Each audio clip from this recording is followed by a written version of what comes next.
Exam में symbolism का question आया और ब्लैंक हो गए। स्टोरी याद है लेकिन devices. Hello everyone, welcome back to the literature talks. आज हम कवर करेंगे allegory, symbols, irony, morality play, सब एक वीडियो में। पहले एलेगरी, कैरेक्टर्स या इवेंट्स जो सरफेस पे कुछ और लगते हैं लेकिन किसी डीपर आइडिया को रिप्रेजेंट करते हैं। डॉक्टर फॉस्टस में 3 मेजर एलेगोरिकल फिगर्स हैं। पहला, गुड एंजल और एविल एंजल। ये पूरी प्ले में बार बार आते हैं जब फॉस्टस कोई बड़ा डिसीजन लेने वाला होता है। गुड एंजल रिप्रेजेंट करता है रिडेम्पशन की डिजायर, एविल एंजल सिन की तरफ अट्रैक्शन। ये कॉन्सेप्ट आज भी कार्टून्स में दिखता है। दोनों कांधों पे रेड और वाइट फिगर। यह डायरेक्टली इसी ट्रेडिशन से आया है। दूसरा, सेवन डेडली सिंस। वो फेमस सीन जहाँ pride, greed, envy, wrath, gluttony, sloth और लस्ट स्टेज पे आके खुद को इंट्रोड्यूस करते हैं। मेडिवल ड्रामा की ट्रेडिशन, एब्स्ट्रैक्ट सिंस को फिजिकल कैरेक्टर्स बना के दिखाना। इम्पॉर्टेंट ये है कि फॉस्टस सिर्फ हंस देता है, उन्हें सीरियसली नहीं लेता। यही उसकी डिस्ट्रक्शन का रीजन बनता है। तीसरा, ओल्ड मैन। एक्ट 5 में फॉस्टस के पास आता है, रिपेंट करने की गुजारिश करता है। स्कॉलर्स आर्ग्यू करते हैं कि ओल्ड मैन क्राइस्ट का एलेगरी है, या कम से कम गॉड में फेथ का। वो अनकंडीशनल होप रिप्रेजेंट करता है, चाहे फॉस्टस ने कितना भी कुछ किया हो।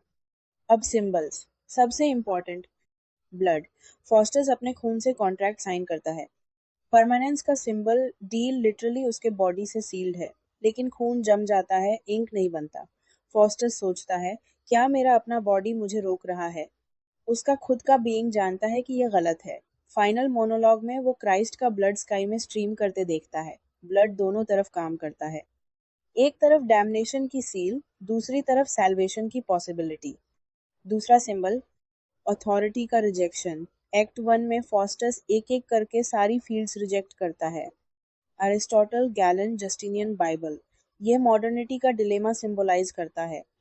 पुरानी ट्रेडिशंस तोड़ के नया रास्ता ढूंढ रहा है, लेकिन गॉड से कनेक्शन भी चाहता है। ये टेंशन मार्लो के अपने टाइम की रियलिटी थी। कुछ की मेटाफर्स।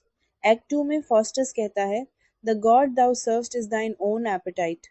गॉड को रिजेक्ट करके खुद को उसकी जगह रखा, लेकिन एक्चुअली सिर्फ अपनी डिजायर्स का स्लेव बन गया।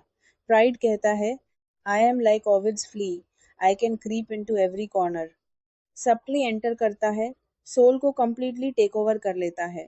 और फॉस्टस कहता है, a sound magician is a Demi God. Magic को डिविनिटी के बराबर मानता था। यही उसकी कोर प्रॉब्लम का समरी है। अब आयरनी, सबसे बड़ी, द कॉन्ट्रैक्ट इटसेल्फ। फॉस्टस ने डील की लुसिफर से, एक बीइंग जो बाय डेफिनेशन डिसेप्शन का सिंबल है। एक ग्रेट स्कॉलर ने सोच लिया कि वो कंट्रोल में है। ऑडियंस को पता है ये एंड वेल नहीं करेगा, फॉस्टस को नहीं। यही ड्रामेटिक आयरनी है।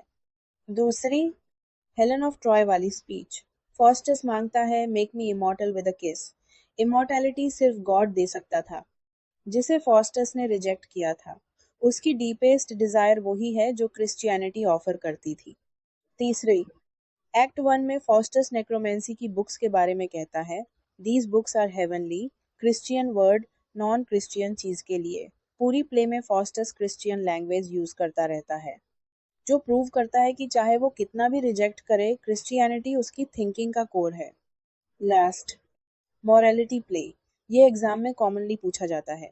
मोरालिटी प्ले एक मेडिवल ड्रामा जॉनर था, जिसमें एब्स्ट्रैक्ट वर्च्यूज और वाइसेस एक्चुअल कैरेक्टर्स बन के स्टेज पे आते थे। एक ह्यूमन प्रोटैगोनिस्ट की सोल के लिए फाइट करते थे। डॉक्टर फॉस्टस को लेट मोरालिटी प्ले कंसीडर किया जाता है क्योंकि 7 डेडली सिंस फिजिकली स्टेज पे आते हैं। गुड एंजल और एविल एंजल फॉस्टस की सोल के लिए आर्ग्यू करते हैं। और ओरिजिनल प्ले 12 सीन्स में लिखी थी। मेडिवल स्ट्रक्चर, ना कि रेनेसां का 5 एक्ट स्ट्रक्चर। लेकिन मार्लो ने रेनेसां ट्रेजेडी के एलिमेंट्स ऐड किए। फॉस्टस एक complex, flawed, genuinely fascinating character है, सिर्फ एक फ्लैट सिंबल नहीं। यही इस प्ले की जीनियस है। दो ट्रेडिशंस के बीच में दोनों से कुछ लेता है। अब तुम्हारे पास जेन्युइनली कंप्लीट पिक्चर है, एग्जाम के लिए भी, प्ले एंजॉय करने के लिए भी। Q&A एपिसोड्स अभी बाकी हैं, जिनमें specific exam questions break down होते हैं। चैनल पे बने रहो, कमेंट में बताओ, कौन सा डिवाइस सबसे अनएक्सपेक्टेड लगा? मेरे लिए ब्लड सिंबल है। सेम एलिमेंट, पूरी प्ले में दो जगह, बिल्कुल अपोजिट मीनिंग्स।